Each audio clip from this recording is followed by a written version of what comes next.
Nous en avons fait notre pouponnière. Ma famille et moi sommes heureux et en sécurité. Nous sommes comme des petits poissons dans l'eau, le vrai bonheur. Mais vous êtes des poissons, de répondre Sid. Ah bon? D'interroger M. Plamu. Bien sûr, de poursuivre Sid. Vous êtes des animaux aquatiques, des poissons et de surcroît, de délicieux saumons. Milou, c'est mon inspiration parce qu'il me ramène tellement à l'essentiel, puis il me ramène tellement au moment présent, puis je pense qu'on a beaucoup à apprendre des animaux. C'est pour ça aussi que Sid, je voulais intégrer les animaux, parce que je trouve qu'à travers les animaux, on peut passer beaucoup de messages. Moi, je te dirais que je suis atypique, parce que j'ai pas fait l'école des arts ou quoi que ce soit, mais je me rappelle qu'à l'âge de 15 ans, je me levais la nuit pour écrire, pour coucher sur papier des inspirations que j'avais. Suite après la pandémie, moi, j'ai eu besoin de partir, j'ai eu besoin de me retrouver toute seule, de refaire le plein. Et puis, j'ai fait un voyage dans l'Ouest canadien, en voiture, solo. Fait que quand je suis revenue, j'ai comme eu une vision à un moment donné, puis c'était comme, OK, je vais faire ma collection pour enfants, ça va s'appeler Collection de ma mamie, puis je vais enregistrer ma maison d'édition. C'était comme une vision, là, tout était fait, là. Je le voyais dans ma tête. Puis c'est ce que j'ai fait quand je suis arrivée ici. Je me suis enregistrée, puis j'ai écrit mon premier livre qui était Ma mamie dans les Rocheuses, puis c'est comme ça que ça a commencé. Après ça, il y a eu l'appel à projet avec Courant culturel, et j'ai présenté mon projet CID. Ça, c'est une autre inspiration que j'ai eue, projet CID. Je voulais le faire avec les enfants, je voulais la participation des enfants, ce qu'on appelle la médiation culturelle, c'est ce qu'on a fait. J'ai présenté mon projet, puis ça a été accepté. J'ai été comme une des 4 lauréates là, qui avait été choisie. Puis j'ai mené mon projet là, auprès de 2 classes primaires et secondaires du Rocher-Percé. Il y a une essence autochtone aussi parce qu'on partage notre territoire avec la Première Nation Mi'kmaq.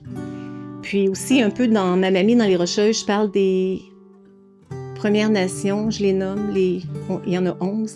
Puis c'est symbolique parce que dans le CID aussi, j'ai choisi 11 espèces animalières, puis je les présente en langue Mi'kmaq. Puis c'est les dessins des enfants aussi. Et puis j'ai ficelé une histoire autour de ces dessins-là. Puis ça se suit tout, là. Puis je parle de trois régions très spéciales en Gaspésie. En fait, c'est l'histoire d'un petit garçon de 8 ans qui visite sa Gaspésie natale. Puis ce qui est fantastique avec Sid, c'est qu'il peut se téléporter. Puis à chaque fois qu'il se téléporte, il compte 1, 2, 3, mais il compte en Mi'kmaq. Tu sais, on partage le territoire avec les Autochtones. Je trouve que c'est important de les connaître, de connaître leur langue un peu, tu sais. Puis je trouve que c'était un beau projet d'amener au moins 11 espèces animalières et d'en faire la traduction en Mi'kmaq.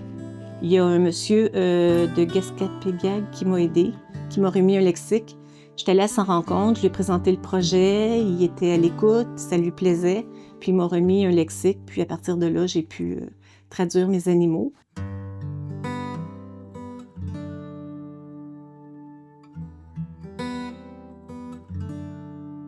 J'ai aussi la participation de Villa Pabo.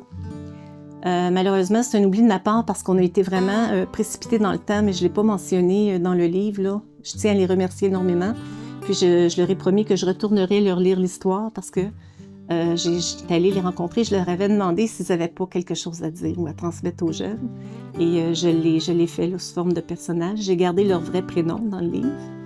Puis c'est ça, des petits conseils là, des aînés aux plus jeunes.